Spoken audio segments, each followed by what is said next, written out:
been waiting 20 years for this surgery. She's always been like this. Show me how you'd like to look. Boom. It takes very little. Very little? You think it's easy? No, it won't be easy. Day 1 post-operation.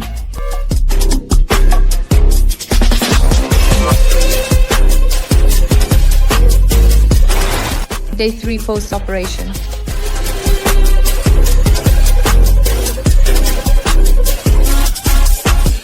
Hello? Day 4 post-operation. Today is Monday, February 10th.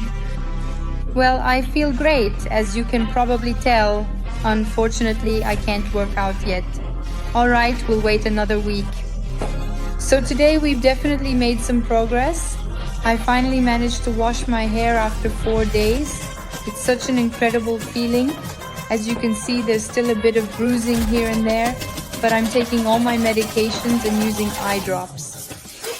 Obviously, starting yesterday, I couldn't stay away from work, so I've been working since this morning. I'm not using the camera, of course, but I'm absolutely working from home and I can work just fine. My vision is clear, I can do everything. The only thing is that my eye gets a little drier than usual, so I just use the drops more frequently. Other than that, yesterday I did the laundry, ran the dishwasher and cooked.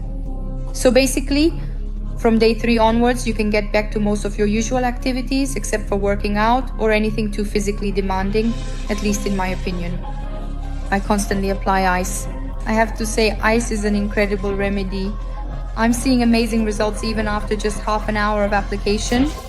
So I recommend ice to everyone. It's essential. And that's it.